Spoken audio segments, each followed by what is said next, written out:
Dan and Corey here, welcoming you into Libservative. The great fundamental issue now before our people.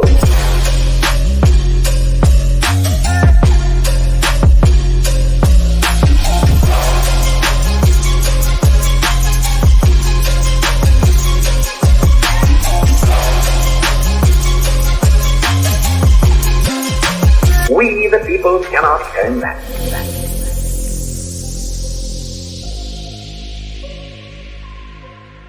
Yeah, welcome in to another rousing rendition of Libservative, intellectual idiots fostering political and cultural literacy. Bell the Bodysnatcher on the ones and twos, and he, as always, is Corey Walsh. Hi, and he's Dan Griffin. Sometimes I forget to say that back, Dan, and I apologize. You really do. You got.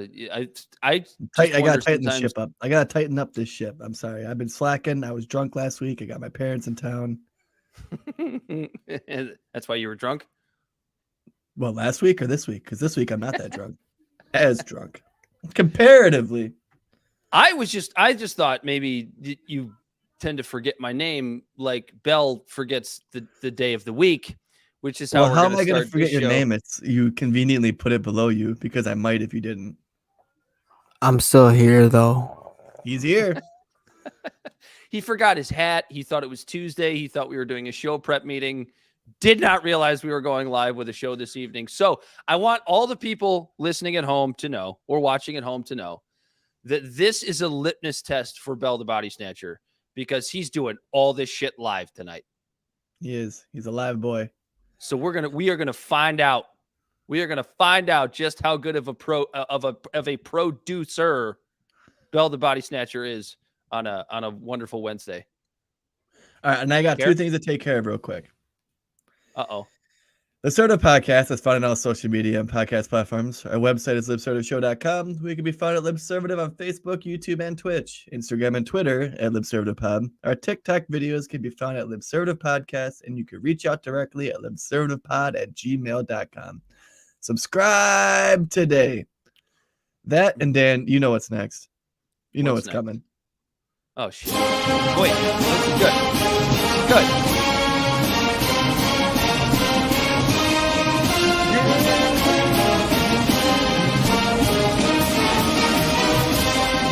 I always fuck the words up.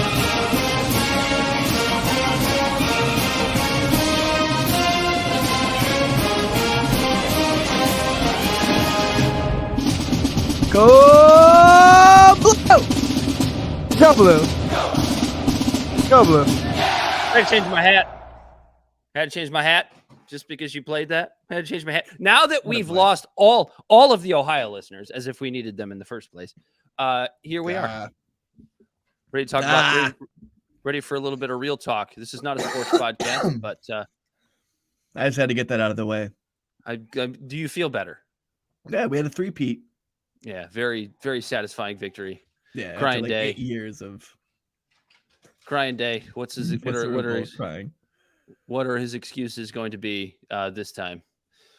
So coming up on tonight's show, the biggest topic for sure that we will get to tonight is going to be Michael Shellenberger's, actually not his latest piece anymore, because he's since come out with a new one today that we have not had a chance to read yet, about the Cyber Threat Intelligence League, which essentially points out that Michael Shellenberger's idea of a, what does he call it, a censorship industrial complex, may in fact be real, and very real. It's kind of the missing link to the Twitter files that he discussed with Congress. What was it, back in May? I don't remember when exactly that was, but we all remember this when Michael him and Shellenberger went into Taibbi, Congress. and then the Puerto Rican representative, I forget her name. This hat is too fucking tight. I got to take it off. But yeah, they were in there talking about, like, it's so frustrating, right? Like, they weren't in there with any sort of agenda of a left or right type of ideology. They were in there to propagate the freedoms of the American people and how the government is encroaching on those rights that we are protected by the Constitution. And the Puerto Rican representative just straight up fucking just tried to just demonize them and when they were called so-called journalists, when she called them so-called journalists. Yeah, when they're like Pulitzer Prize winning journalists and things like that. With absolutely outstanding, wonderful, beautiful, long-standing credentials. I mean, for fuck's sake, Matt Taibbi was the what was his title? I forget it. Rolling Stone, but he was like the political czar. I can't remember the name of his title, but he had Hunter S. Thompson's old job. That was his job. So he had big shoes to fill, and he definitely filled them. So Michael Schellenberger and Racket and what's Schellenberger? They always run together. Schellenberger. Public, basically putting an exclamation point, or I should say they're in the middle of putting an exclamation point on what were the Twitter files from earlier this year, with this stuff from the CTIL. We're going to go through all of that. We have once again free speech and the fact that no political faction actually gives a shit about free speech, which could honestly tie in to the CTIL files anyway. And we have, and then the other thing that I have, we don't have a banner for it, but how this whole censorship thing and how extensive it is on certain things on social media, but then other things that give the conspiracy nut jobs any sort of credence, legs to stand on with the Instagram. And we can't forget about the fact that we are sitting here on November 29th, 2023, and we are still in this era of like Trump is literal Hitler. But guess what? No, he's worse. Guess what? Exactly. Claire McCaskill openly saying, in context, we will play it for you here on the show. Corey Walsh has it somewhere in his little note portion there. Claire McCaskill actually suggesting that Trump is worse than Hitler. Do I have to give the disclaimer? Yes, I do, because we have new listeners all the time. And I will say this. I am no fan of Donald Trump. Corey is no fan of Donald Trump. Bell is no fan of Donald Trump. However, when you sit here and you make these audacious claims, you give this man more power. And that has been proven time and time and time and time again since 2016. So we'll dive into that. But first, I kind of wanted to start with something that is actually sports related, but also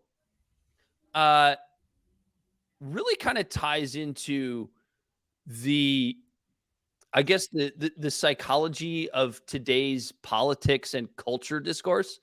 I watched a fantastic documentary on Amazon Prime. Being a Detroiter, I watched a documentary called Bye Bye Bari.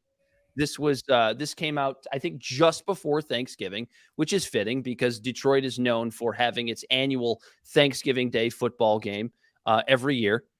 We started it. We are responsible for that tradition, America. You're welcome. And for those who don't know, Bye Bye Bari is a documentary about somebody who I think is the single greatest running back to ever live, Barry Sanders. Widely regarded as maybe the only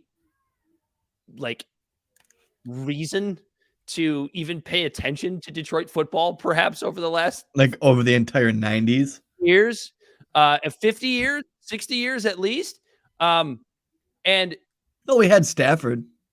For those who no, I'm just kidding with you, man.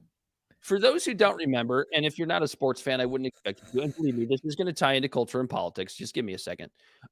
Barry Sanders retired very, very suddenly right before training camp in 1999, and I believe the age of 30. Maybe he was 31. I don't remember exactly. A guy who hadn't taken a lot of hits, was very, very healthy throughout his career. Had a not just a chance. He would have broken Walter Payton's all-time rushing record at the time, which has now since been broken by Emmitt Smith. He would have broken this had he decided to continue to play, and he just suddenly walks away. He walks away from the game. He doesn't hold a press conference. He faxes the team The day before training camp, he faxes the Detroit Lions saying that he's done. He's walking away. He's retiring. And he takes off to London because Barry Sanders is the kind of guy who doesn't really like to be in the spotlight. He never really liked dealing with the media. He never really liked doing interviews. And he knew that if he retires the day before training camp, there's going to be reporters all over his ass the entire time. And so ever since that day, Detroit football fans have been very, they've always been trying to figure out why. Why would this man walk away? Why would this man walk away at the height of his career, at the height of his talents, with a chance to break Walter Payton's record, with a chance to maybe carry this team to a playoff win or whatever? And there's lots of theories as to why. There was never a good team around him. And so there was that. And then there was various theories going around as to why Barry Sanders would walk away. So this is kind of where it ties into politics and culture. In this documentary, I'll give this spoiler away. I still recommend you watch it. It's not that big of a spoiler. But at the end of the documentary, Barry Sanders today takes, I can't remember if it's his 3 or his 4 sons, and he goes to London. A fitting place to go with his sons, considering that's the place he went when he faxed his retirement all these years ago. And the way that the documentary did this was absolutely fantastic because it was trying to answer the question, why did you walk away when you did, Barry Sanders? This has never been a question that he's answered. And they have his sons essentially interview him about this. I thought this was fucking brilliant. And essentially all Barry Sanders says, I mean, there's more to it than this, so I recommend you watch it. But essentially what he says is like, it was just my time to walk away. It just felt right for me to walk away. And that's always been one of the explanations for why Barry Sanders would walk away from football. Like maybe he was just ready to do it. And then people go, oh, it doesn't make any sense. He was going to break Walter Payton's record. He was going to set all this stuff. And like, if you just follow Barry Sanders throughout his career, he doesn't give a shit about personal accolades. He had a chance to win the rushing title his rookie year and took himself out of the football game because the Lions were up so big and said, no, let somebody else play. And he didn't end up winning the rushing title. So this isn't a weird thing for him to do. So how does this tie into culture and politics? It is something that has been asked by Detroit sports fans for so long. Why did Barry Sanders walk away from football? And there's been all.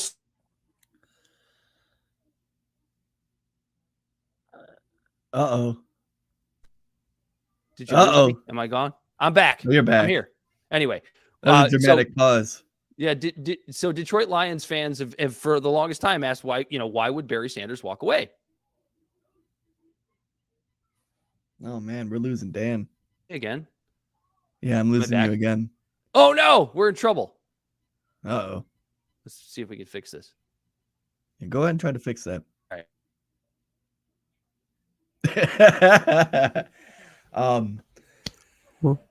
Where's his AOL sound? Oh shit! Yeah, here you go, Bell. Here you go. Let me find it real quick. Here's Dan right now.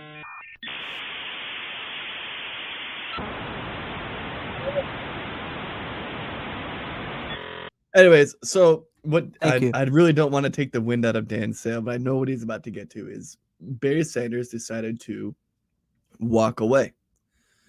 And he decided to walk away at a time where he was at the precipice, at the peak of his career.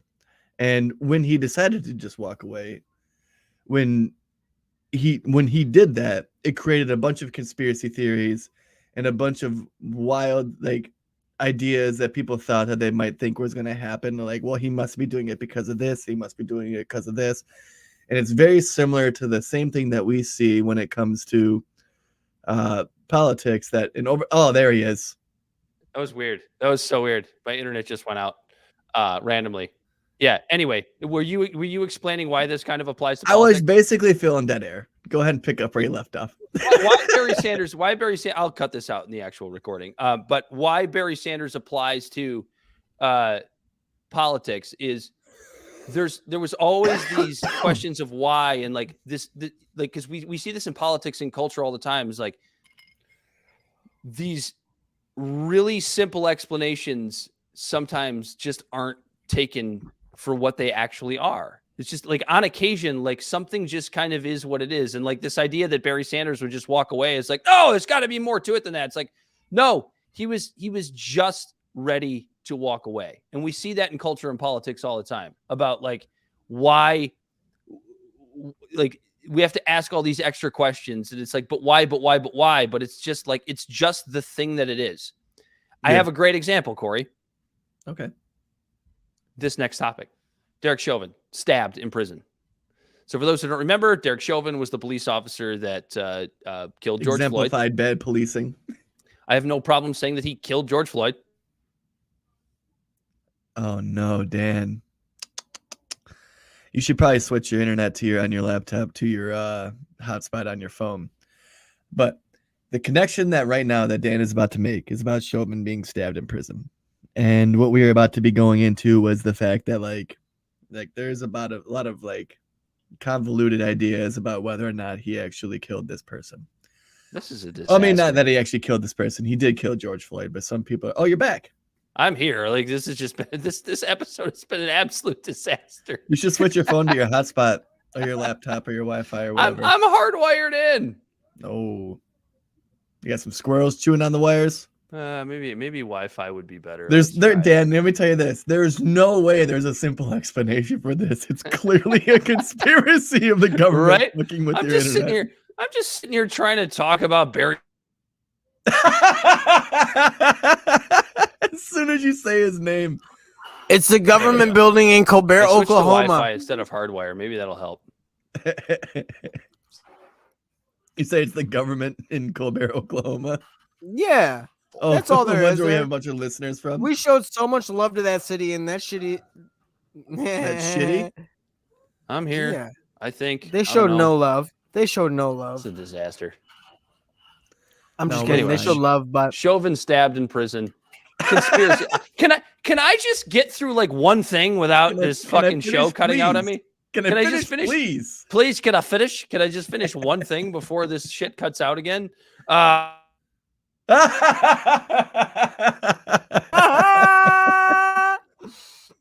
right. No. So real quick, I'm going to help Dan out here with this.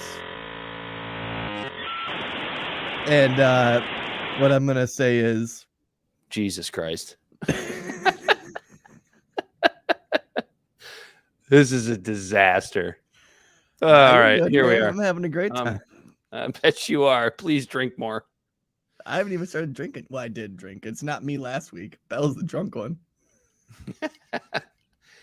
Thank God it's not you this week. I'm not going to speak. I'm going to let you tie Barry Sanders into Derek Chauvin because did you try apparently I can't get a thought in your router, Dan? Shut the fuck up. All right. So Dan eloquently expressed the idea of Barry Sanders of it being a simple explanation for him leaving versus everyone like wanting all these answers when he simply just walked away. Then we were tying this into Derek Chauvin, who is the one, whether you want to think he kneeled on his neck or if George Floyd was on too many drugs, whatever, his bad policing accompanied by the police that he were in charge of with their lack of action ended up with a man dead. But we're not talking about that. We're fast forwarding 3 years. Derek Chauvin was just recently stabbed in prison. And with him being stabbed in prison, there's a bunch of conspiracies that are popping up that, it must have been the deep state trying to take him out. All of these different things must have been going on. They must want to silence him for some reason, even though he's already doing his time for what he did. Like he has some secret knowledge of something. And no, he was a fucking shitty cop.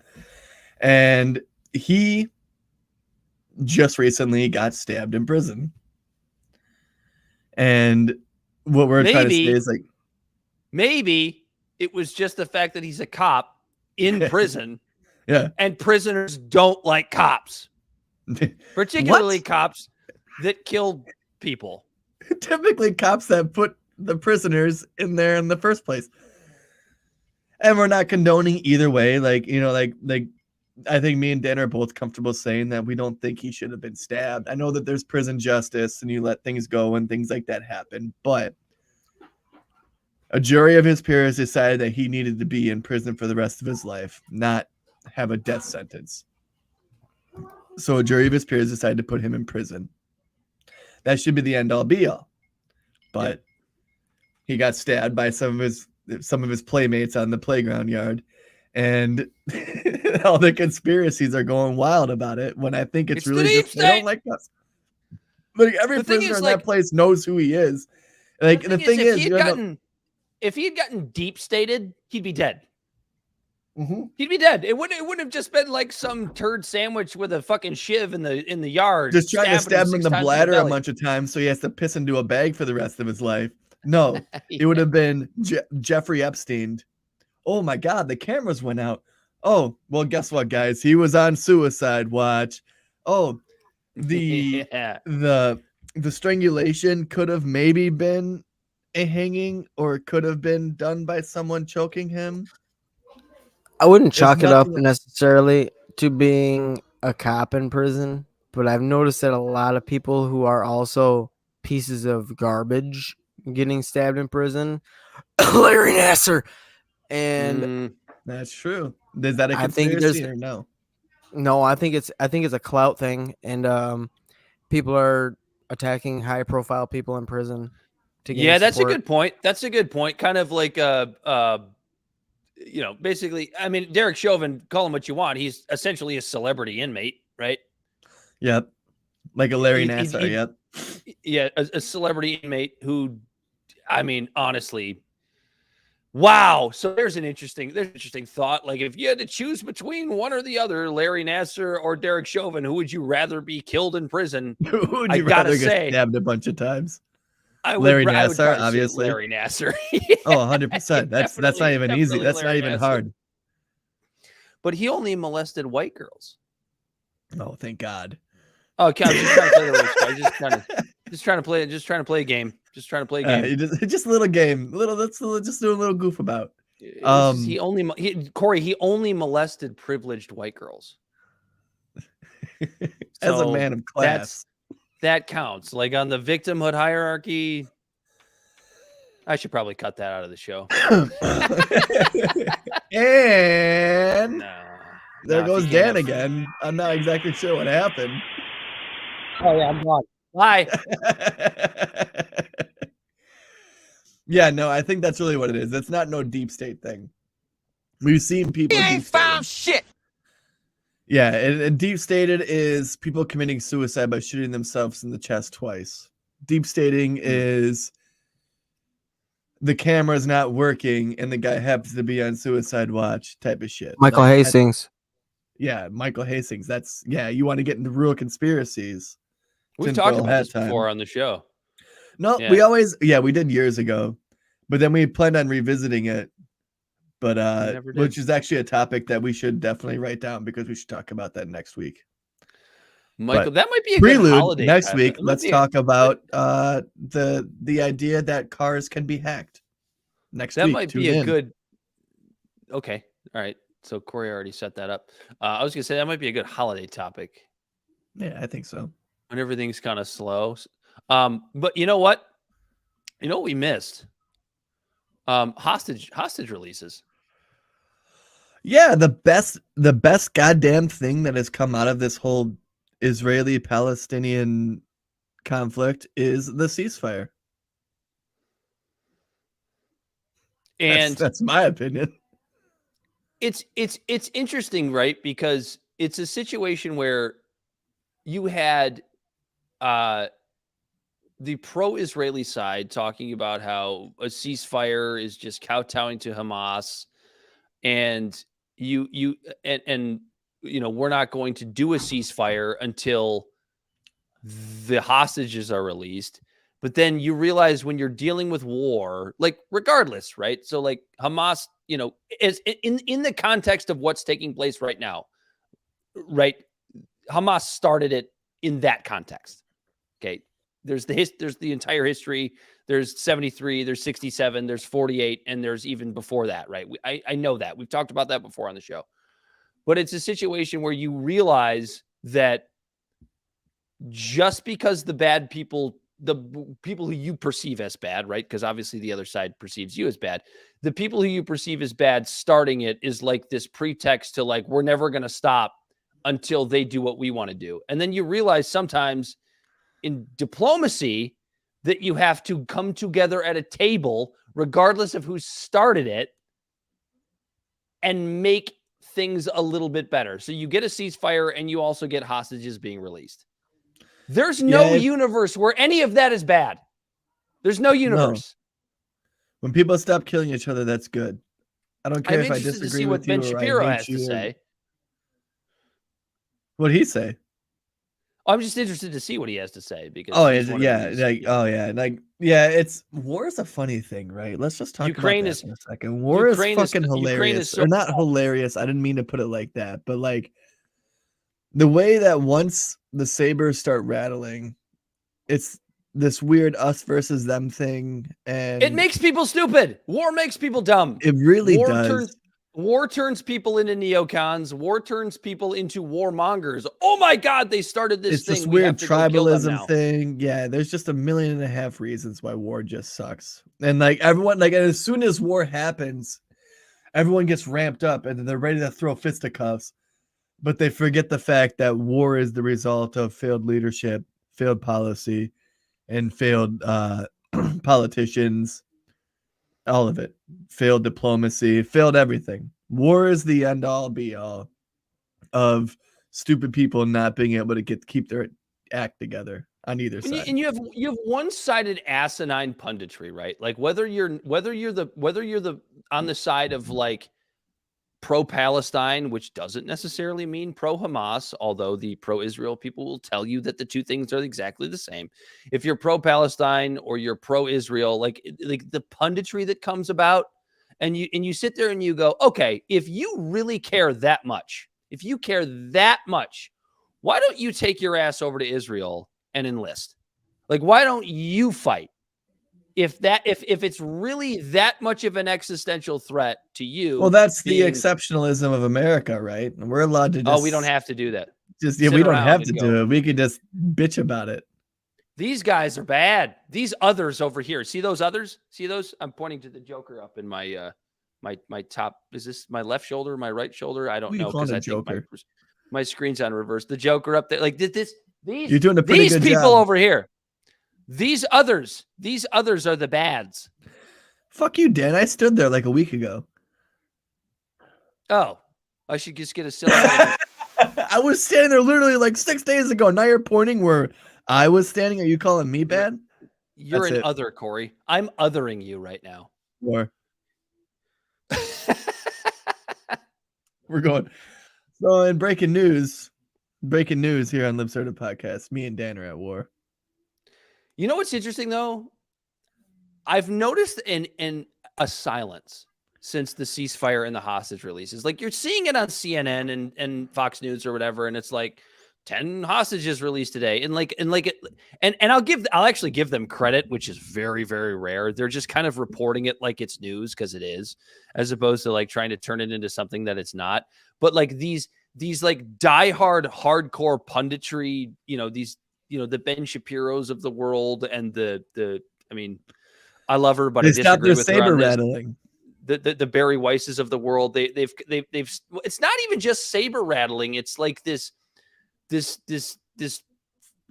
grasp for I can't really explain it but it goes deeper than saber rattling to me. It's just more of like it's trying to grab the moral high ground, which is something that we shit on all the time and people that we respect. But now that the moral high ground is equivalent. Something that I've actually even given people like Ben Shapiro for shitting on at certain points. Like that's stopped during the ceasefire. So it makes me go, the ceasefire happens, the hostages are starting to be released, and now you have nothing to say. Like, why don't you have anything to say? Right. Where are No, the no, tweets like, that you had 3 weeks ago? So this was a thought that I was literally starting to formulate right before you said that. So I have to be I'm trying to like figure out how to articulate it, because usually I think about my words and then I forget them when I start to talk. But You do often. I should be a writer. I shouldn't be a podcaster. Because I can sit there and stare at a sentence for 45 minutes and go, that's the word I want. Anyways, it is insane how like once things ramp up and there's the saber rattling and everyone just feels like they have to pick a side and no one takes a pause. And you want an equivalent, like it goes, since we were talking about sports in the top of the line, let's use a sports equivalency. Okay. Whenever a halfback people understand it. Yeah, whenever a halfback gets given the ball and he immediately runs at the pocket before the openings develop, he gets tackled. To where if he just takes that half a second pause and lets things develop in front of him, and then he makes his move, it's more efficient. And then if everybody did things like that versus immediately adding just heat to the fire by just picking a side and saber rattling and saying them bad, we're good, and all of that, we might be better off as a species or as a society. Honestly, I think is that a good analogy? That's a good fucking sports analogy, right? No, it's good, and it's real good, and it was really good. But what I will say is that it actually made me think of a better one. Oh yeah, I like it. I liken it more to like an at bat in baseball, right? Like if you walk up to the plate and you fucking just swing at every pitch, you're gonna swing and miss a lot. As to where if you let an at bat develop, people get paid millions and millions of dollars to miss 7 out of 10 hits. yeah, and like you can do that in political punditry, but if you're up there swinging at every fucking pitch, you're going to be cut. You're going to be cut in 2 seconds. So I actually liken it more to like trying to develop a good at bat in baseball. Take a pitch, see what the pitcher's stuff is. Look for your pitch in this window, and when it comes there, then you swing the bat. Like that is where the pause. So, and that's where I feel like certain really good journalists like a Bari Weiss have been so good for so fucking long. And then this Israel thing happens. And like, I'm not going to like abandon her. I still love Bari Weiss. I still think she's fucking brilliant, but I really think like there's like a fog of war that has gotten into her brain that has turned her into just this, you know, she will sit there all day and tell these anecdotal stories about like these Israelis that were harmed during October 7th. And she's not wrong. Like these are real stories. These are real people, right? These are real tragedies. I don't have an issue with that.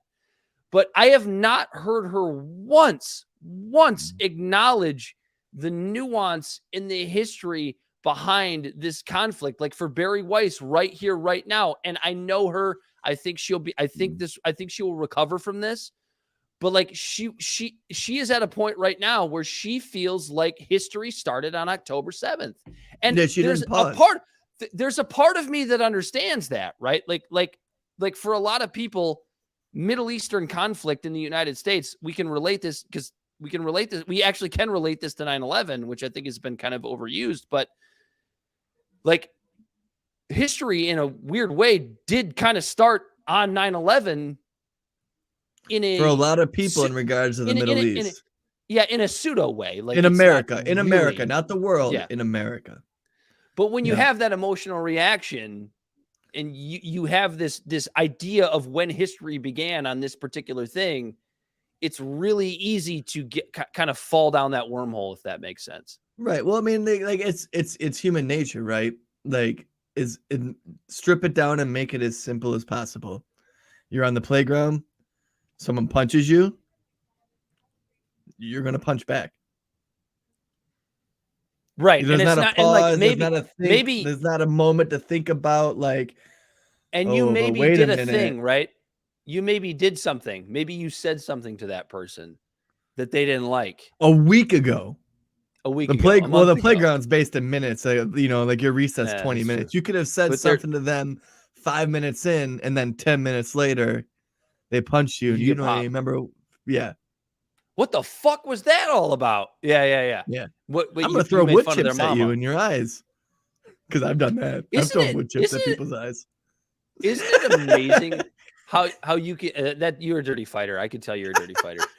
I was like 8 years old.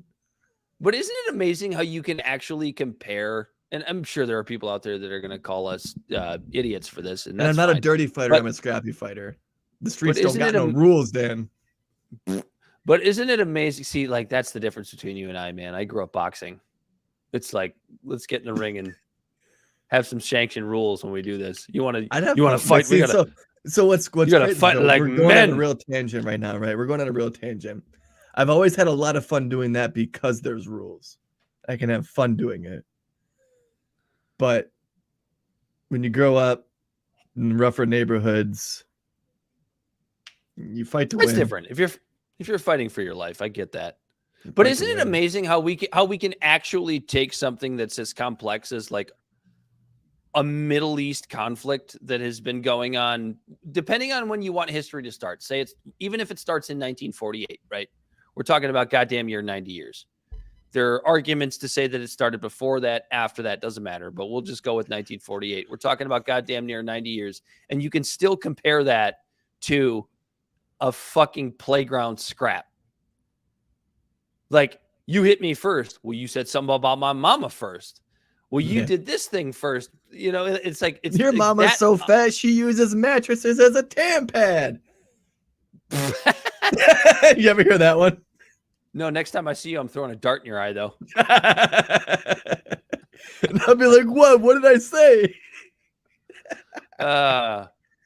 Anyway, we got a lot more to talk about tonight, Corey. Let's move on to it. Let's move on. Let's keep this train moving. Shall I just go ahead and read the CTIL files? Yeah. The opening. Bell, hop in on this because what we're going to do is basically he's going to read this juicy ass file and then we're just going to throw our 2 cents. Yes. I'll listen. So from Michael Schellenberger and Alex Gutentag and Matè, all contributors to this piece, which is why it's remarkably long. I'm probably going to skip some of this stuff, but to set it up, a whistleblower has come forward with an explosive new trove of documents rivaling. Hey, Dan, I don't mean to cut you off, but should we pause and just give a bit of some context? I will. Okay. Go ahead. I will. I'm reading the synopsis here. So whistleblower has come forward with an explosive new trove of documents rivaling or exceeding the Twitter files and Facebook files in scale and importance. They describe the activities of a quote anti-disinformation end quote group called the Cyber Threat Intelligence League, or CTIL, that officially began as the volunteer project of data scientists and defense and intelligence veterans, but whose tactics over time appear to have been absorbed into multiple official projects, including those of the Department of Homeland Security. So the CTIL is first of all, when I read this, there's going to be a shit ton of acronyms. I don't expect anybody to understand what all of them are. I haven't even grasped, and I've read this thing twice now. I haven't even grasped what all of these acronyms actually are. But essentially, there's this CTIL is Cyber Threat Intelligence League. Yes. So this is a volunteer organization that was essentially put together globally with now hundreds of contributors that is essentially trying to fight disinformation. I guess if you had to put it into disinformation like is subjective, context, subjective exactly. disinformation. So that's kind of the point. So there's this woman, Sarah Jane or SJ Terp. I'm going to give you so she's headed up a lot of the intelligence in this. I'm going to give you a brief synopsis of her career. This is actually just according to ChatGPT. So Sarah Jane Terp, also known as SJ Terp, has had a significant career in the fields of cybersecurity and misinformation. What the fuck is the field of misinformation? That's a question that I'll ask till I die. Here's a brief rundown of her career. Misinformation, Dan, is what the government deems as false information. She began her career working in defense research for the British government. She's developed algorithms that combine sonar readings with oceanographic data. Well, that seems pretty innocuous. She has been involved in exercises hosted by the U.S. military where she brainstormed ways to deceive a modern foe. Isn't that interesting? She co-founded CogSec Collab and 3T Consulting, where she worked on processes. I just sounded like a Canadian there. She worked on processes and technologies for disinformation defense. She is an Atlantic Council Senior Fellow working on technology policy. She's been part of an international group of security experts, academics, journalists, and government researchers working on what she calls misinfosec. So misinformation security. She uses the tools of cybersecurity to track false claims like, to track false claims like they're malware, like they are malware, with the goal of stopping dangerous lies from hacking our beliefs. Let me say that again. With a goal of stopping dangerous lies from hacking our beliefs. Is there a world where that doesn't sound Orwellian as fuck? You don't want your beliefs hacked, Dan. I don't want my beliefs hacked. That's very, very true. So anyway, I'll get into the you article. You gotta let the government do it for you. She comes up a lot. So over the last year, public, racket, congressional investigators, and others have documented the rise of the censorship industrial complex, which is what Schellenberger likes to call it. I kind of dig it.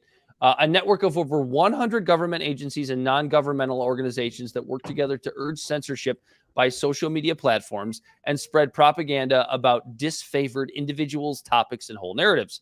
The U.S. Department of Homeland Security, Cybersecurity, and Information Security has been the center of gravity for much of this censorship, with the National Science Foundation financing the development of censorship and disinformation tools and other governmental agencies playing a supportive role. Emails from CISA's NGO. Again, I told you, there's going to be a shit ton of fucking acronyms. You're not going to be able to keep up because neither can I. So emails from CSIA's NGO, a social media partners show that CISA created the Election Integrity Partnership, or EIP, in 2020, which involved the Stanford Internet Observatory, or SIO, and other U.S. government contractors. EIP and its successor, the Virality Project, urged Twitter, Facebook, and other platforms to censor social media posts by ordinary citizens and elected officials alike, which I think a lot of that came out in the Twitter files. Despite the overwhelming evidence of government-sponsored censorship, it had yet to be determined where the idea for such mass censorship came from. In 2018, an SIO official and former CIA fellow, Renee DiResta, we all know her, or he, or her, I don't want to assume the gender, generated national headlines. Walking on eggshells.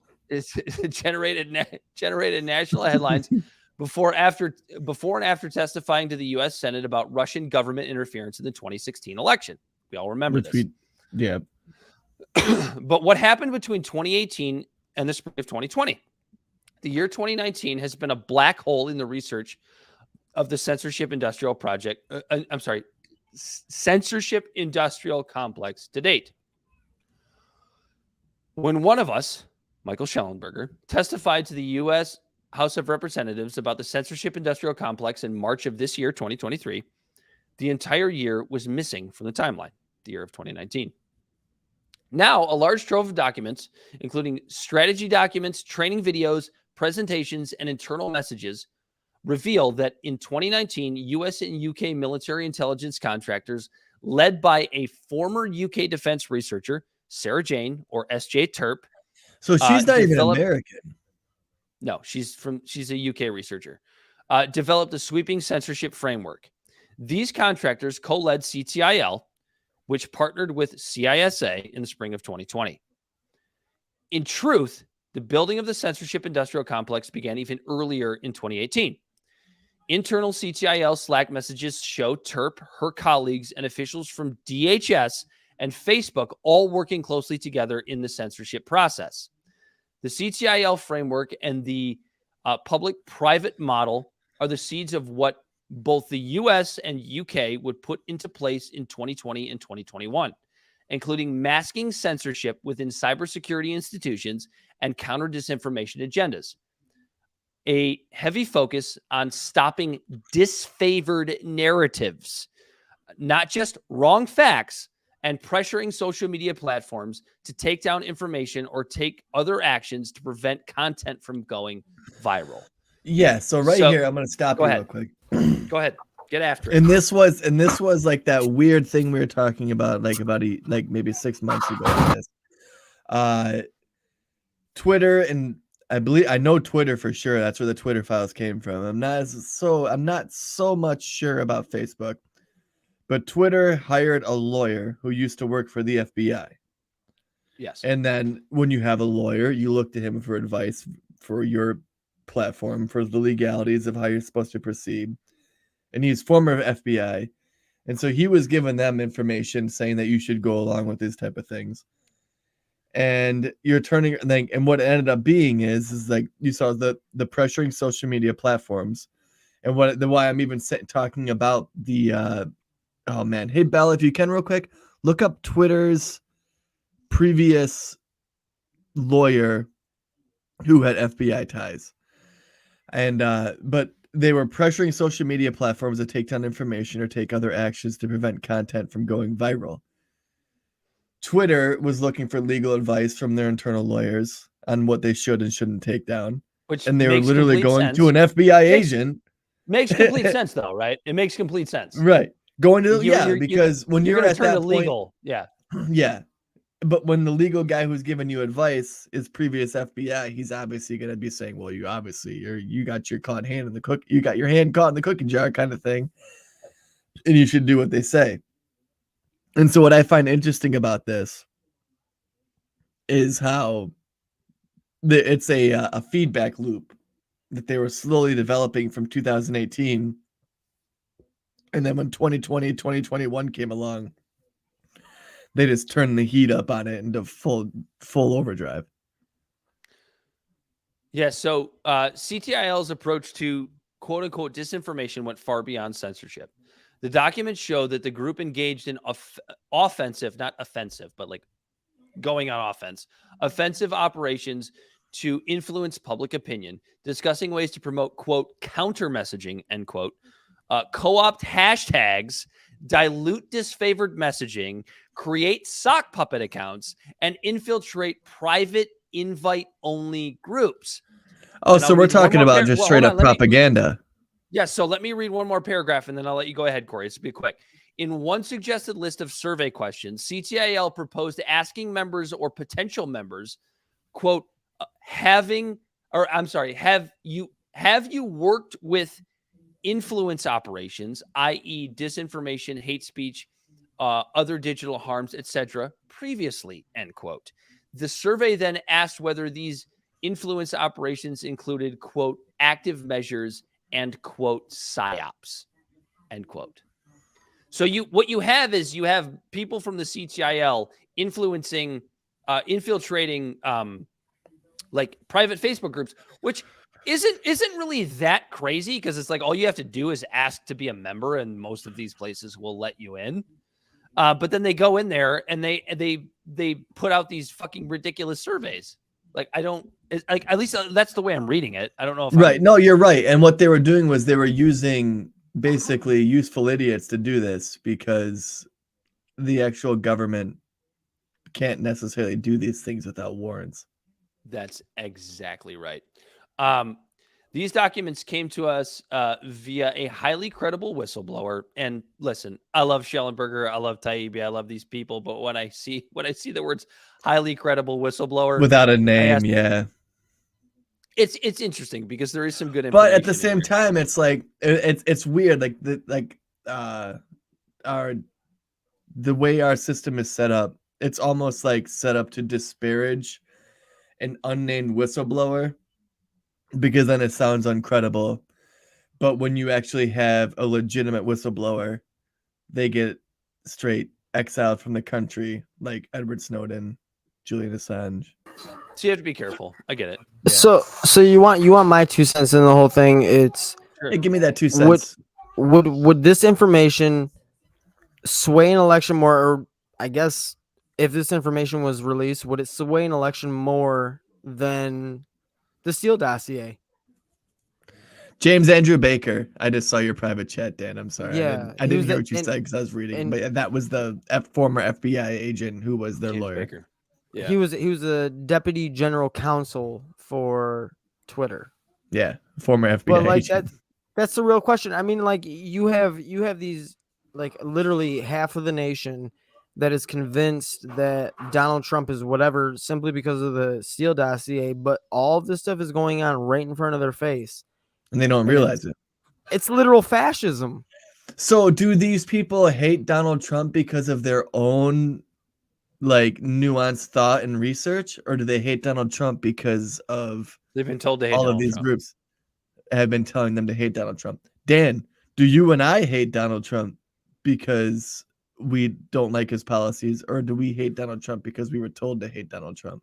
If I'm being fair, if you would ask me in 2016, or that's not true. If you ask me now how I felt in 2016, I would have said I hated Donald Trump because I was told to hate Donald Trump. I have absolutely 100%. I have 100%. absolutely no problem admitting that. Yeah. Same here. However, today, now that I've gotten into the nitty-gritty of what Donald Trump actually represents, you're just a mediocre president. I'm actually not even going to say I hate him. I think he's just a shitty, well, not even mediocre. Just a shitty president like the rest of them. No, I just think he's a. He was no better than a Bush. I think it's irrelevant.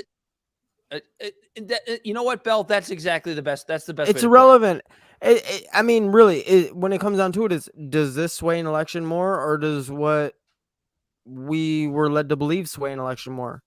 Because if you ask me, when you get one party that's literally censoring information and blocking things on social media from people, like, it's not like it's not information.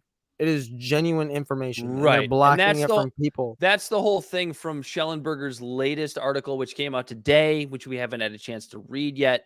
But the way I understand it's just a headline, but the way the headline reads is that there were, hold on, let me actually pull it up so I'm not fucking misquoting here. So U.S. government officials sought to censor narratives and interfere in 2020 election, newly released emails show. That's the article from Schellenberger and the Public today. I have not had a chance to read this yet. But from the headline, when I look at it and I go, sought to censor narratives in order to interfere in the 2020 election, I go, that doesn't really move the needle for me nearly as much, because there are always efforts to interfere and shift narratives in order to make elections go a certain way. This is in no way a new concept. So I'll have to read the piece. We'll probably revisit it next week if there's something in there that the new piece. I love Michael Schellenberger. There's probably something juicy in there. We just haven't had a chance to get into it yet. And so maybe that's something we'll talk about next week. But like when I see interfere or influence elections, that's not a new concept. You're not wrong at all. That's pretty constant. So especially when it's from the same side twice. So I'm missing twice the now. word, like not the when someone comes before someone, when someone comes after someone, they're the predecessor. No, the predecessor is someone before, right? Predecessor, someone before. So Matt Taibbi's predecessor would have been Hunter S. Thompson. Correct. I think. Was there anybody in between them? I don't think so. I'm not sure, but in his book, at Rolling Fear and Stone, Loathing on the Campaign Trail in 72, he talks about McGovern, and he talks about this exact thing of how the narratives and things were spun towards him and things like that. Is all I'm saying. Like this stuff was happening in the 70s and 80s, and yeah, there's always influence peddling when it comes to elections. So that's not really what I'm concerned with. What I'm concerned with is fucking censorship. That's what I'm concerned with. So one person, Bonnie Smalley, replied over LinkedIn saying, quote, "All I can comment on is that I joined CTI League, which is unaffiliated with any government organizations," which is something that somebody that's affiliated with a government organization would say, "because I wanted to combat," oh, excuse me, that was a hiccup, "because I wanted to combat the, quote, inject bleach nonsense online during COVID. I can assure you that we had nothing to do with the government, though." Okay. Did you? Interesting, Bonnie. Well, so hold on. Let's go. Yet the documents suggest the government employees were engaged members of CTIL. One individual who worked for DHS, Justin Frappier or Frappier, I'm not sure how to pronounce his name, Frappier, was extremely active in CTIL, participating in regular meetings and leading trainings. How do I know this? Because I'm looking at the article here, and there are Slack messages in which Justin Frappier he's in the Slack messages. They don't say a whole lot, but he's obviously involved. What's her nuts? SJ Terp is also in the same Slack messages. So CTIL's ultimate goal, said the whistleblower, quote, was to become part of the federal government. In our weekly meetings, they made it clear that they were building these organizations with the federal government. And if you built the first iteration, we could secure a job for you. Terp's plan, which she shared in presentations to information security and cybersecurity groups in 2019, was to create, quote, misinfosec communities, which would include government. Both public records and the whistleblower's documents suggest she achieved this. In April 2020, Chris Krebs, the director of CISA, announced on Twitter and in multiple articles that CISA was partnering with CTIL. Quote, "It's really an information exchange," said Krebs, end quote. The documents also show that Terp and her colleagues, through a group called Misinfosec Working Group, which included Renee DiResta, created a censorship, influence, and anti-disinformation strategy called Adversarial Misinformation and Influence Tactic Techniques, or AMITT. They wrote AMITT by adapting a cybersecurity framework developed by MITRE, a major defense and intelligence contractor that has an annual budget of $1 to $2 billion in federal government funding. Terp later used AMITT to develop the DISARM, which is an acronym, framework, which the World Health Organization then employed in, quote, countering anti-vaccination campaigns across Europe. A key component to Terp's work through CTIL, Misinfotech, and AMITT was to insert the concept of, quote, cognitive security into the fields of cybersecurity and information security. So I'm going to stop myself right now. Cognitive security. At what point? Hold on, Bill. The Orwellian language here is unbelievable. Right.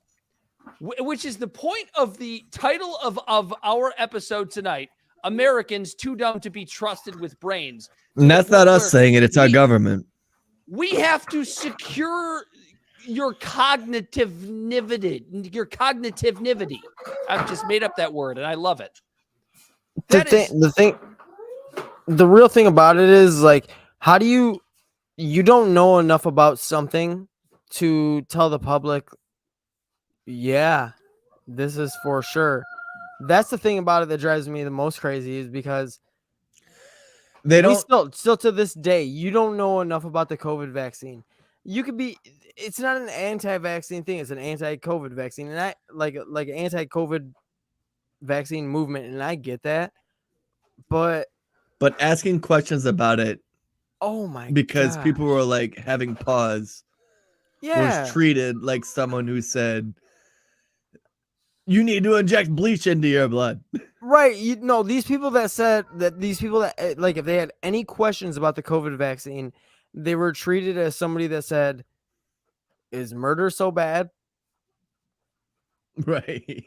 It's like, I won't understand it ever. The fact that you have Slack channels out there mentioning something like cognitive security, we have to secure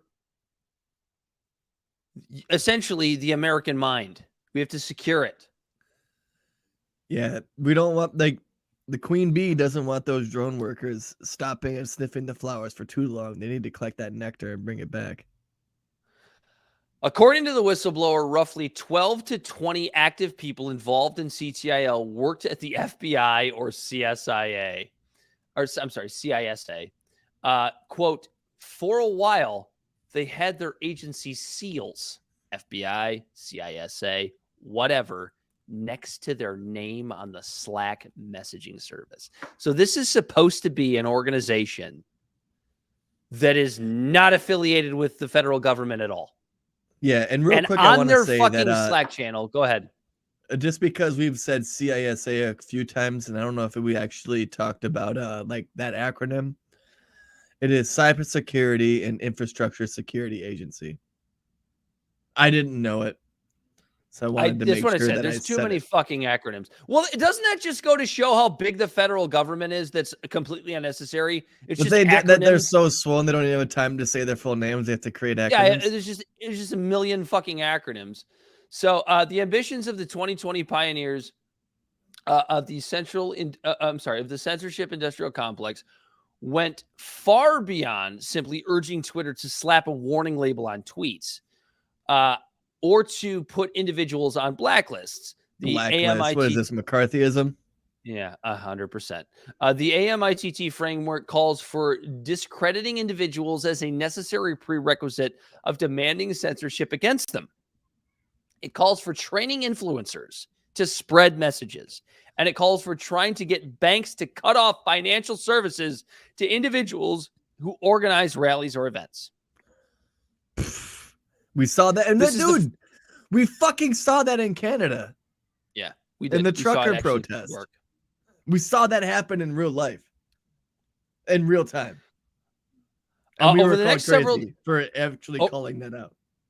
Over the next several days and weeks, we intend to present these documents to congressional investigators, and we'll make public all of the documents. I can't wait to see this, and we'll make public all the documents we can, while also protecting the identity of the whistleblower and other individuals who are not senior leaders or public figures. Well, that's very sweet of them. Because I do want to say real quick, I want to know who those people are.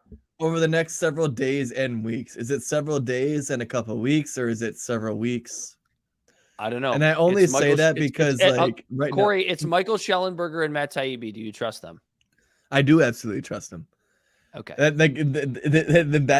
only reason I'm even questioning that statement is because I've been waiting for a video game to come out since 2016 that keeps delaying itself, called Skull and Bones. And that right now, recently, they said the release date for the game is early 2023, 2024. Like, what the fuck does that mean? I don't know. So yeah, so it seems Corey's been waiting for this game like the people of Detroit have been waiting for Illich to build housing. or the Lions to win a Super Bowl. Yep. I'm not gonna. I don't think I'm gonna read a whole lot more of this. It's much longer than what there's a lot more information involved. But God, I was reading it with you, Dan. I was hoping for the whole damn thing. Finish it. Go ahead and finish it. We can do a part 2 next week, because like this, it's a situation where, like, as Michael Schellenberger likes to call it, the censorship industrial complex, you're fucking busted, bro. You are busted. You bust. Bust. This is a situation where they like to portray. This is what drives me fucking nuts, and what makes it so Orwellian is, like, you have a government or a series of governments and government agencies doing this thing where we're doing this to protect people's cognition. We're doing this to protect cognitive security. We're doing this to protect you. We're protecting you. They're going too far out of the lane, Dan. The minute a government agency says we're doing this to protect you, you need to start asking fucking questions. And I know I can already hear people going like, "What did you just read Ayn Rand?" Like, what the fuck difference does that make? Right. Those Benjamin Franklin, right? So, those so who what is it? What is what? Hold on. What is Benjamin Franklin's quote? Those who seek temporary security for the or people who give up freedom for temporary security deserve neither. Deserve neither. Yeah. God damn it. Why? I must have had too many whiskeys. I don't know why I couldn't think of that. So for this article, for the people who for the TLDR, too long didn't read, the government basically thinks that you're too stupid to make up your own decisions about what's misinformation, and that they're going to just make that decision for you. Like, when you first tried bowling, the ball went into the gutter too many times. Oh, don't worry. We'll just put the bumpers up for you. So that way the ball never goes in the gutter. And what does that mean when that happens? Like Ryan Day, fucking third base coach. Third base. Starting on third base. Born on third base. Born on third base. But what's interesting to me too, Corey, is like it's just amazing how well it works. Like it worked. That's what's scary, dude. It worked on me. And I feel like it worked on us because the genie wasn't out of the bottle. You know what I mean? The sleight of hand wasn't revealed. Like when you first, like, remember those old shows, like when all we had was cable TV, and they would show this fucking immaculate fucking magic trick, and you're like, oh, the fuck did they do that? And then they would do that thing where they revealed how they did it, and you're like, oh, well, now I feel like an idiot. That's exactly what this is. I actually want to find one more spot of this piece because now that you we just can brought do a part that up, 2 on this, but if you want to, but so Terp, I don't want to misquote this, Terp, but I like how they use her last name. It sounds like an insult. Why does her last name sound like an insult? Fucking Terp. Fuck, because it's really close to turf. or twerp. She went on a podcast in 2019, and I'm trying to find her quotes in the piece from that podcast because they are so remarkably Orwellian. God. Oh, here we go. Terp's views of disinformation was overtly political. Quote, misinformation is actually true. This is Terp's quotes. Misinformation is actually true. This is something she admitted in a 2019 podcast. But, quote, set in the wrong context. Well, yeah. So remember, we've actually talked about this on our show, Dan, if you remember, like when we were trying to distinguish between misinformation and disinformation. Misinformation is more of a like inactive thing. It's just someone's misinformed. Mm-hmm. They might say something out of context, trying to use it in context because they're misinformed. And that is vastly different than disinformation, which is more of an explicit act. Where someone is trying to explicitly put disinformation out there. When normies hear the word misinformation now, they convolute it with disinformation. And so what do they think that is? Lie. That someone's literally trying to lie to you. Lie.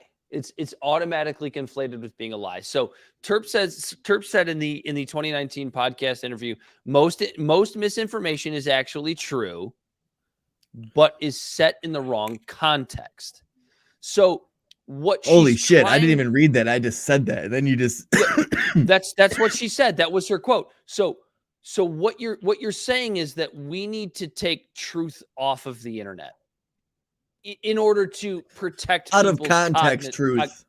to protect Okay. the cookie cutter ideology that we want people to force feed, or we want to force feed people. So Schellenberger's article goes on to say, Terp is an eloquent explainer of the strategy of using, quote, anti-disinformation efforts to conduct influence operations. Quote, you're not trying to get people to believe lies most of the time. Most of the time, you're trying to change their belief sets. And in fact, really, deeper than that. You're trying to shift their internal narratives, the set of stories that are the baseline for your culture. So that might be the baseline for your culture as an American. So let's just create a fabricated baseline based on what the government thinks it should be. Yes. So it's like they're saying the quiet part out loud. Like they're saying what their strategy is to prevent. Or was that misinformation, Dan? It's the whole world. The whole world is a fucking. But isn't that wild?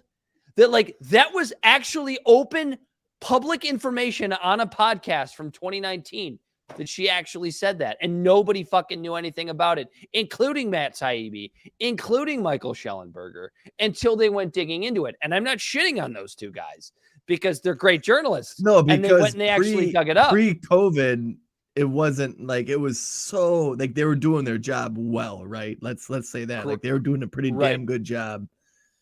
It was subtle. It wasn't until COVID that everyone was like, well, wait a minute.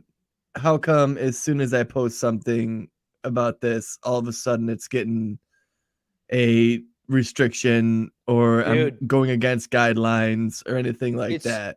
It's so and it made people start lifting rocks. It's so interesting you bring that up because like one of the things that I was thinking in the entirety of reading this piece, which is very long, too long, did not. It's like, how fucking long has this been going on? No, like one of my thoughts was like, in a convoluted, strange way, COVID was a blessing, man. Like the amount of things that it woke so many people up to, and like just normies, like, because I would like to think that prior to COVID, I was a normie. How do you know I was a normie? I was the first person sitting on the fucking couch, and I openly admit this, and I will admit this until the day that I die because it's fucking true. I sat on the couch and I listened to everything Anthony Fauci had to say. I believe I'm bringing Bell in this because Bell, what did we do? What'd you guys do? We sat in the driveway 6 feet apart with a bonfire in the middle. Me and Bell we drove our separate cars to the store just because like we're like, well, I got to go to the store. And he's like, I got to go to the store. And we both went to the fucking grocery store and we both filled a shopping cart up of shit to stock our house up. Like me and him both had our houses stacked up for like 3 months of food. We all fell for it. There's nobody. There are very few people out there. PTIL is coming for Dan. The about it is like the people that didn't fall for it were the people that were considered. God damn it! Am I cutting out again? No, you're good now. You're good. Oh, now he's not. Tonight. No, it's not. The thing I remember really is I remember me, you, and another fellow friend. It was like before it all started, we seen the writing on the wall and we're like, we should go shopping. And they knew we were going to talk about this shit tonight. You know, Dan, I was actually gonna make a joke that like the internet and your place is getting fucked up more when you're talking about Barry Sanders versus this. Oh no. Anyway, go ahead. But yeah, no, like I went through it. I bought an ozonator. I'm gonna go pee.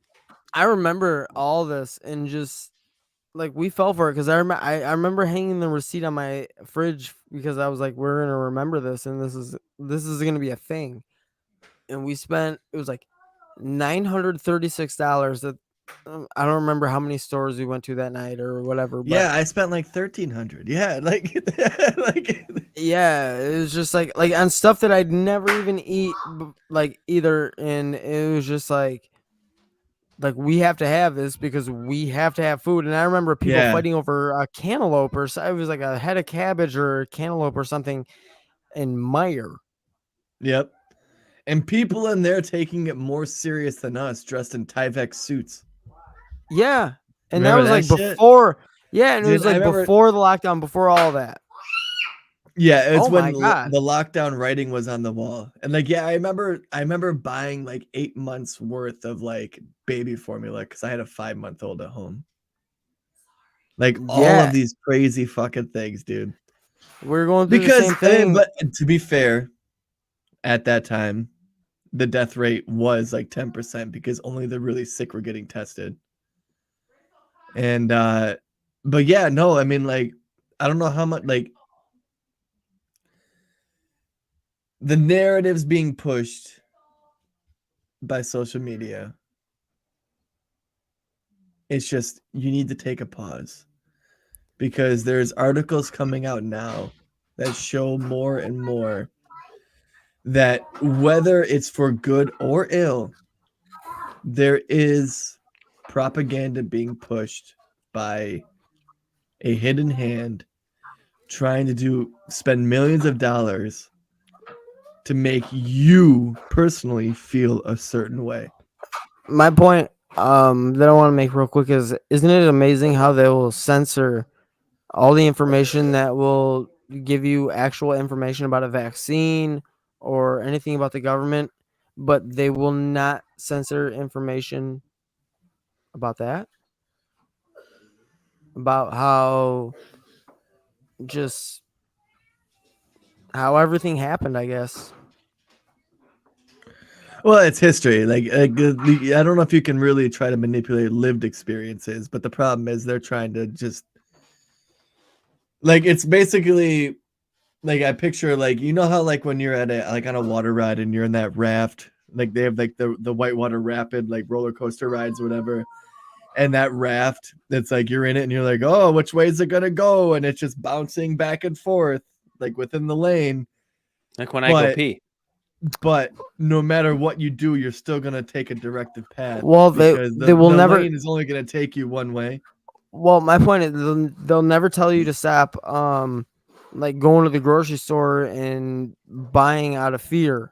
You know what I mean? Like, well, no, they want you to go to the big grocery store. They don't want you. They want you to, but they want you to buy all that shit. They want you to spend all that money. It's good for them, but they will also, because a lot of these people are on like government insurance and stuff. They'll never. I don't know.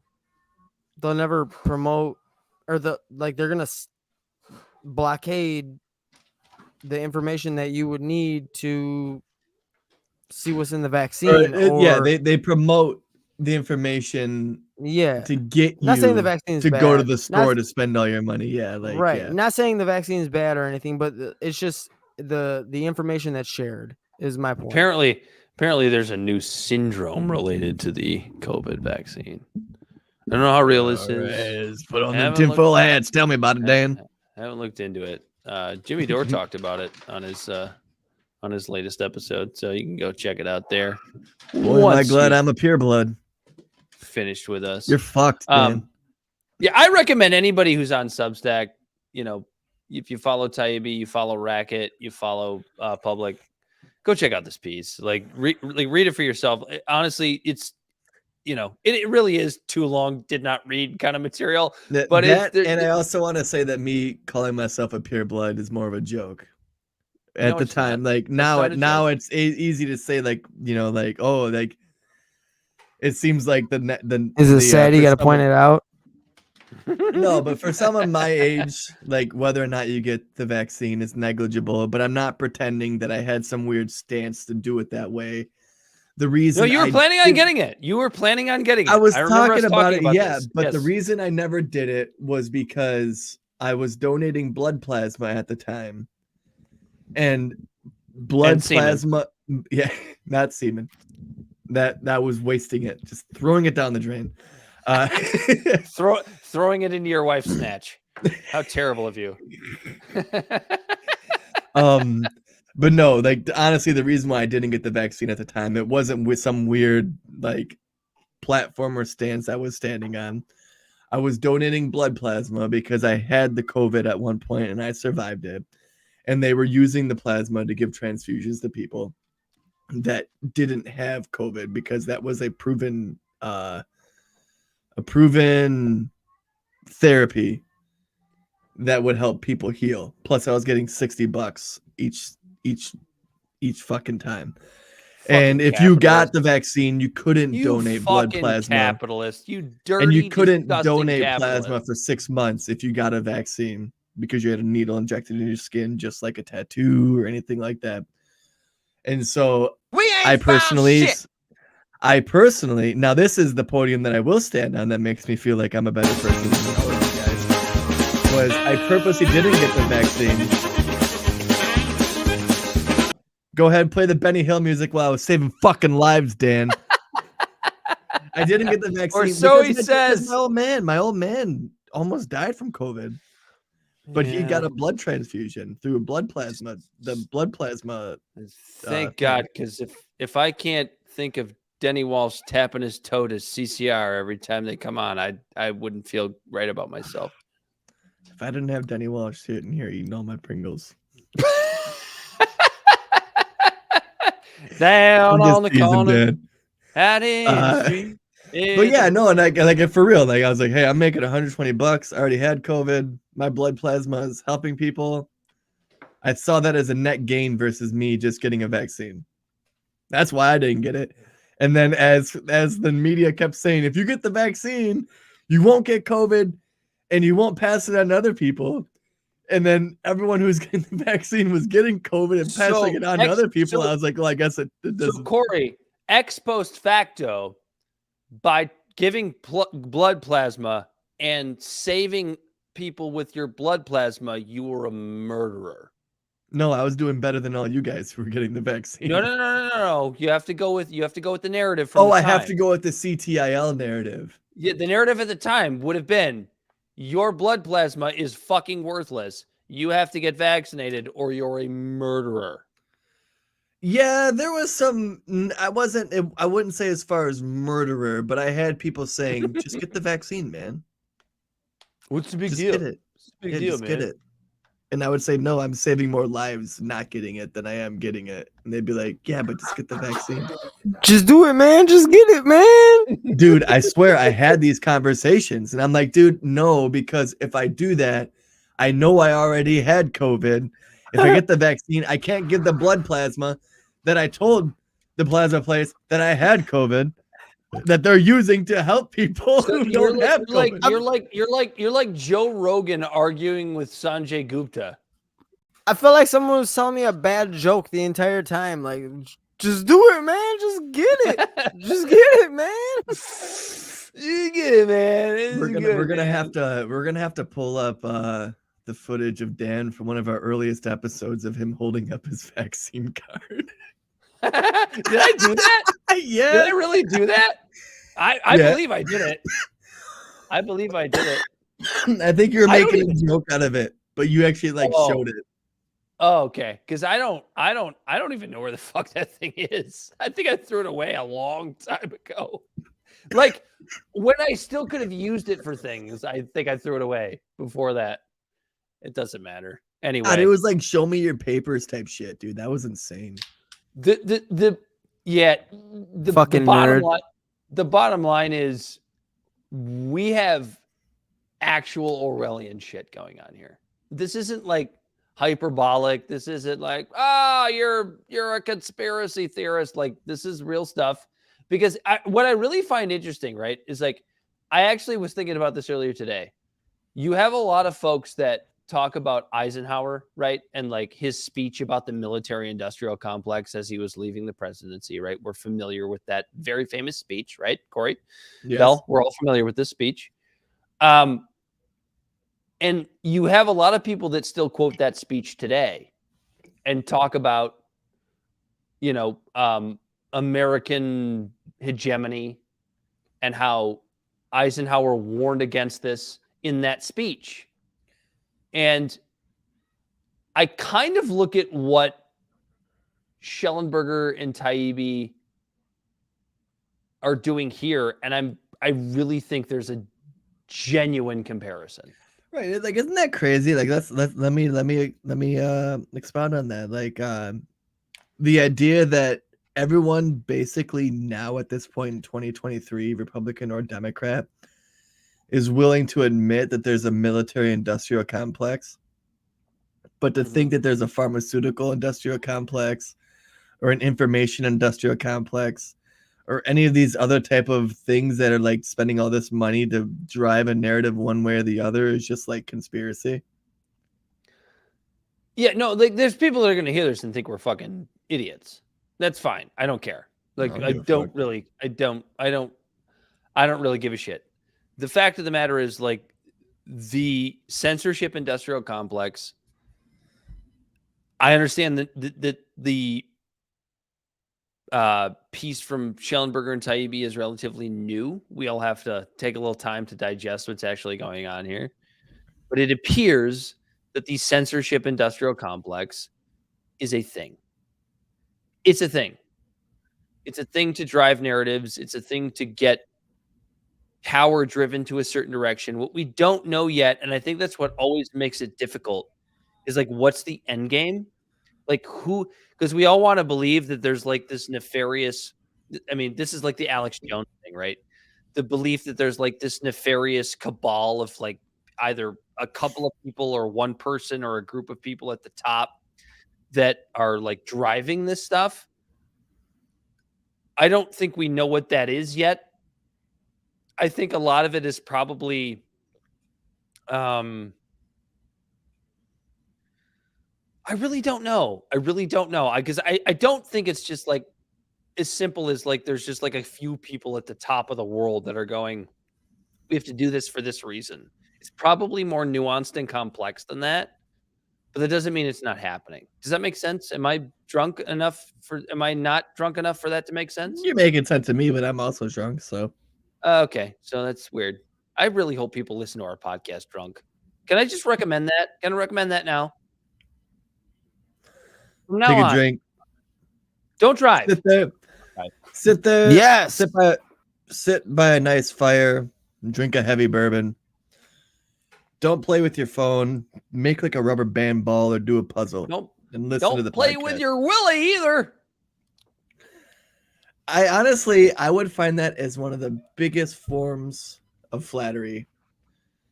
If some man was playing with his willy while listening to my voice. You want guys to jerk off to you. That is so adorable. Yeah, absolutely. Like, yeah, like, like, can you imagine if I could say to my friends, like, dude, there's thousands of guys jerking out to my voice. Talking about politics. Should we just do this show on OnlyFans from now on? We can do it nude. I don't care. Nobody can see we could just do shirtless and say we're nude. No one would know. No, I'd have to be nude. It would have to be authentic. Well, I wasn't gonna say I was, but I would have been nude the whole time too. Oh, for God. That might actually get us more money, but then we'd just be looked at like pieces of meat. Now I realize why we have like 7 listeners. We could just live stream to Pornhub. Could. You know what? I'm on vacation next week. I'm gonna look into this. We should. Or what's a live streaming what's like a webcam live streaming site? Could we do a profile on Grindr? Corey, can I just say, if any of us would have answered those questions, or that question that you just asked, I would question you. Like, are you just like, if anyone knew an answer to like a live stream? Yeah, I mean, like, besides webcam? Besides OnlyFans, like, what I'm gonna Google it right now. Dan just came in and was like, dropped like 7 sites. He's like, oh yeah, chat roulette. Yeah, like, we're just like 7. Like, oh yeah, we got these ones, you know, like, or what if I came in and was just like, we got 7. We could do this one, this. Like, would you guys not question me? So a little bit? I Googled webcam porn live stream. We got livejasmine.com, jerkmates.net, cams.com, chatterbait.com. Chatterbait sounds fun. Just the name. It's like a chat roulette kind of thing. Does it really come to that? Does it really come to that? Has our podcast become such a failure? No, but like, can you imagine? Like, we wouldn't know that, like, if our podcast was successful on one of these websites, and like, say we're getting like 1,000 streamers watching, 80%, probably 90, would have their dick in their hand, going, "What the fuck is this?" Like all of our money chat comments would be like, "Oh, rub your nipples and tell me about why Reagan was great." I don't know. It might be a new marketing ploy. Maybe we should try it. Yes. No, that's a market that has not been exploited to this point, right? Like political, like guys that love Political politics, porn, but are also perverts. Like, oh, rub your schlong and tell me about how much Jimmy Carter was a piece of shit. Like, I could pantomime and sit here and just go like this the whole time, and they would just think I'm. Yeah, I'm gonna be authentic. I'm just gonna show it. I'm just gonna show. It's gonna show my grundle. It's gonna show my grundle. I'm gonna make sure it's well oiled. They would see me like this the whole time, like covering your half of the screen.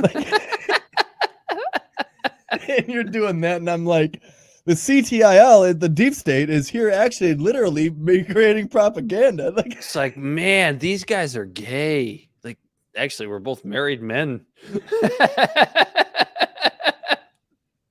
We're just married men in the free market trying to make a buck. oh man! God, rub your nipples and tell me about Ayn Rand. We got 2 more topics, but I think we'll save them for next week, right? We're an hour and a half in. Trump being Hitler? Yeah. Just get after this. Let's get after this one. Okay. Trump is worse than Hitler, says Claire McCaskill. Yeah, you start setting that up. I'm gonna get this screen shared. So Claire McCaskill, what was she? She's like a pundit. Hold on, I actually have her fucking bio because I was smart enough to pull this up prior to the show. Claire McCaskill, for those who don't know, born July 24th, 1953, is an American former politician who had a distinguished career in public service. She was part of the Missouri House of Representatives, Jackson County prosecutor, 34th state auditor of Missouri, if that matters, and United States Senator from Missouri from 2007 to 2019. And she is now essentially a political pundit for MSNBC and NBC. And while Corey and I think Bella's included in this as well, none of the three of us are huge fans of Donald Trump. When you sit there and you try to tell me that he's worse than Adolf Hitler, and then you have reasons behind it that suggest a lot of people he's have tried better. to draw Here we go. Let's let Claire tell you. Mussolini. A lot of people have tried to draw similarities between Mussolini and Hitler, and the use of the terminology like vermin, and the drive that those men had towards autocracy and dictatorship. The difference, though, I think makes Donald Trump even more dangerous, and that is he has no philosophy he believes in. He is not trying to expand the boundaries of the United States of America. He's not trying to overcome a neighboring country like Putin is in Ukraine. He is not going for some grandiose scheme of international dominance. All he wants is to look in the mirror and see a guy who's president. Huh? What? We just have Hillary. What? Pull this down. That's it. That's it. So let me get this straight, Claire, because I had a seizure halfway through that little speech. You're telling me that because Donald Trump doesn't have an ideology, because he's not an actual dictator or an authoritarianism on a global scale, just wants to look in the mirror and see a guy who's president, which is shitty. Like, but he's a narcissist. We all know this. He's a narcissistic fuck. Anyone who runs for president has a tinge of narcissism. Somehow that makes him more dangerous than Hitler or Mussolini. So Hitler, a man who created a fascist government based on racial hierarchy, killed about 100 million people through all the wars and the Holocaust, and and wanted to take over the world, somehow Donald Trump, because he doesn't have that ideology, Because he wants to jack off in a mirror, essentially. is more dangerous than Adolf Hitler. Because he wants to look in the mirror and go like this, like, you're the president. You're the president. Who's the president? You are. You are. You're the president. That's more dangerous than a guy who wants to wipe out an entire race of humans, or actually, I shouldn't even say that, multiple races of human beings. Yeah, because he didn't like handicapped people either. I'm not saying that handicapped people are a race, but yeah, like he didn't like disabled people, didn't like anybody with any sort of melanin in their skin, didn't like the Slavs. They were Untermensch, for those who don't remember what that means. Under people, essentially, is the direct translation. These are words that, but because Donald Trump just happened to use the word vermin a couple times in a speech, referring to rats in government, not a race of people. God, I'm sitting here defending Donald Trump. Is that what this just sounds like right now? You're muted, Corey. How'd you get muted? I muted myself because I was coughing. But here's the thing, Dan. There are 170,000 words in the English language. What does vermin mean? Vermin supreme or no? There are 170,000 words in the English language that you could articulate. That you could articulate just how shitty of a person Trump is, but to dilute what actual evil is, to just try to equate that to Trump is sheer laziness. It's lazy. It's very lazy. And all we're doing is making evil people look less evil, because if someone who doesn't know who Hitler is and they look at Trump and they go, well, he's like Trump. And it's like, well, I guess Hitler wasn't that bad. It's so interesting, Corey. I'm glad you brought that up. And I don't mean to interrupt you, but I look at somebody like, you're good, man. I look at somebody like Claire McCaskill and I go, this is a United States senator for 12 years in Missouri.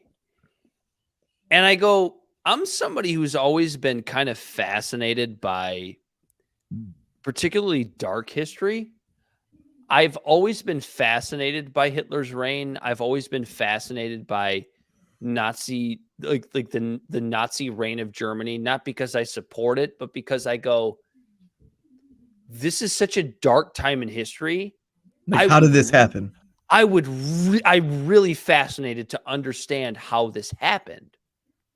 So I wouldn't say that I'm like a Hitler expert or I'm a Nazi expert or I'm a Third Reich expert, but I would say that I'm sort of like a quasi layman's expert in these things. I know these things pretty well. I think better than normal people. And I look at somebody like Claire McCaskill, and I don't think she knows the fucking first thing about the Third Reich. I don't think she knows the first thing about Nazism. Right, because if you truly knew that, you would realize that Trump isn't that. Trump is a narcissist. He's a self-serving piece of shit. He doesn't give a shit about you or I. And not just that, Corey, but anybody who throws out, like, the term fascist is so fucking overused. It's just a term it's taken away the meaning of it. It doesn't mean anything anymore. Like if I went to just anybody on the street, in fact, maybe we should try this experiment here, Corey. We'll go out to one of these downtown areas here in Michigan. We'll ask people to define fascism for us. Ooh, that'd be interesting, to go to like Royal Oak and then Ferndale and then like Rochester. Because here's the thing. I'm going to make a prediction right now ahead of time. They don't know what the fuck fascism is. If you had to define fascism is a system of government that centralizes power based on racial hierarchy. That is what fascism is. I would even make it simpler than that. It's just, I mean, I know, like, I don't know what the exact Oxford Dictionary language is, but it's just like a centralized power oppressing the people. I'll tell you, you have 2 cows. I'm the government. You have 2 cows. I take those cows and sell you the milk. That's fascism. Yeah. And anybody who uses the term fascist in a disparaging way to talk about anybody, Trump or whomever, they don't have any idea what the fuck fascism actually means. They have no clue. It's frustrating. And Claire McCaskill, who is somebody who's supposed to be a respected United States senator, wants to say that Donald Trump is worse than Adolf Hitler. Right. That's what I'm getting at. It's like, we know what, like, all you have to do is Google the term fascism, and you know what the dictionary says it is, because it's been saying that for hundreds of years. And there's 169,999 other words you could use to describe how much of a piece of shit Trump is. Stop bending the definition of words and diluting what they mean just to have some sort of weird little punch to show how much you hate someone. Because you don't like him and you don't want him to be president, which actually kind of ties back into the CTIL files in the first place. Like, why is this happening? Because there's this person that we don't like that has power. I don't like him. Corey doesn't like him. Bell doesn't like him. But we don't like him for actual tangible reasons. Like 50 years from now, Trump's just going to be looked at, he's just a shitty president. There's not going to be the vitriol that we see in our day-to-day interactions. Yeah. Yeah. And he's going to be looked at as like a shitty president for who put us $6 trillion in debt and helped promulgate inflation. He's basically going to be looked at as a shitty president for the exact opposite reason. But Jimmy almost Carter won a Nobel Peace Prize for bringing peace to North and South Korea. Oh, can't give him a Nobel Peace Prize. But he's going to be looked at as a shitty president for almost the exact opposite reason that Jimmy Carter is looked at for being a shitty president. Mm-hmm. I look at Jimmy Carter as a shitty president in 2023 because he was just actually too good of a person for the job. He's just a good dude. Like, he was a shitty president. I'm not defending his presidency. He did a bad job, but he did a bad job because he's a good person. A bad job with a smile. Exactly. Donald Trump did a bad job because he's a bad person. And he's just a bad person. Yeah. Being a bad person doesn't make him a fucking fascist, doesn't make him Hitler. He's just an asshole. Being a narcissist doesn't make you Hitler. Yes, that is it at the end of the day. He's like, Donald Trump is just an asshole. He's an average, everyday, run-of-the-mill asshole. That's it. That should be a podcast name. Run-of-the-mill average assholes. Run-of-the-mill assholes. But that's it, right? Like, that's all Donald Trump is. He's just an asshole. That doesn't make him benevolently evil. It doesn't put him on par with Hitler. It doesn't put him on par with Mussolini or Pol Pot. He's just a regular asshole. Go for it. Did Bell put his hat on the chair, or is he... He's frozen. Oh, no, he fell asleep. Bell, let's get him in here, and then we'll end the show. Donald Trump. Boys, I'm drunk. I'm not even gonna let you know. Mussolini / Hitler, or just regular asshole? Yeah, wait. Donald Trump, Mussolini, Hitler. Who's the best and who's the worst? Mean tweets. 6 million to 8 million to Jews. Mean tough, tweets. Right? The mean tweets. I'll go with the mean tweets. Yeah. Corey, tell the people where they can find us. God, I don't know what happened to this show. Lip-Servitive Podcast is found on all social media and podcast platforms. Our website is lipsertiveshow.com. We can be found at Lip-Servitive on Facebook, YouTube, and Twitch. Instagram and Twitter at Lip-Servitive Our TikTok videos can be found at Lip-Servitive Podcast. And you can reach out directly at lipservitivepod@gmail.com. Subscribe today. Because for real. Subscribe. If you listen to the show, tell a friend about it. They give you guys something to talk about versus, I don't know, whatever you have guys an are open mind. bullshitting about. Check out Schellenberger's CTIL files. Corey and I are going to dive into the latest article from earlier today about officials seeking to censor narratives and interfere with the 2020 election. I feel about election interference, it's just a thing that happens. It's always happened. So just reading the headline, I'm not exactly going to get my balls in a tizzy, but I'll check it out. I trust Schellenberger. I trust Taibbi. We'll take a look. Maybe we'll revisit that next week. Corey, that's your homework assignment. Check this out. I have so much homework. Well, you should have quit school like a normal American. Anyway. No, a normal American puts himself in hundreds of thousands of dollars of debt. Well, I should have said a good American.